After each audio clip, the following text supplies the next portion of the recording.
When my husband introduced our new neighbor, my heart nearly stopped. Standing there, casually shaking hands, was the man whose name I never learned, but whose presence in my life had been burned into my memory. It was a single night, years ago, a reckless escape from reality that I had buried deep under layers of guilt and denial. He glanced at me, eyes flickering with recognition, before his lips curled into a knowing smile. My husband, oblivious to the silent exchange, droned on about neighborhood barbecues and weekend getaways, while my mind was a whirlwind of panic and deceit. The days that followed were a blur of stolen glances and heart-pounding encounters. Every casual meeting on the street or shared space at local gatherings felt like a ticking time bomb.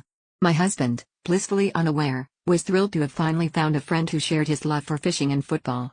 I, however, was living in a constant state of dread, each smile and nod concealing the chaos brewing beneath the surface. The neighbor, the man I had once lost myself to, seemed to find amusement in my discomfort, his eyes always seeking mine with an intensity that threatened to unravel everything. One evening, as the sun dipped below the horizon, I found myself alone with him, the air thick with unspoken words.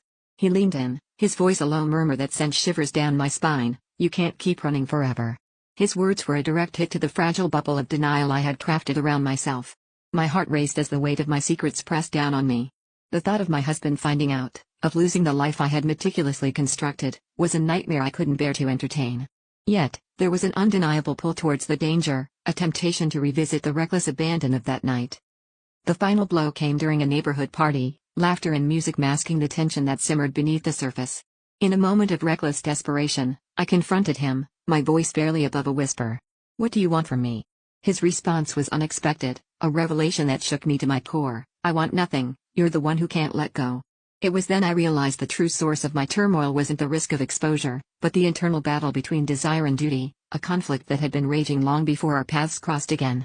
As I navigated the aftermath, I understood that the real betrayal was not in the act itself, but in the lie I had been living, caught between who I was and who I pretended to be.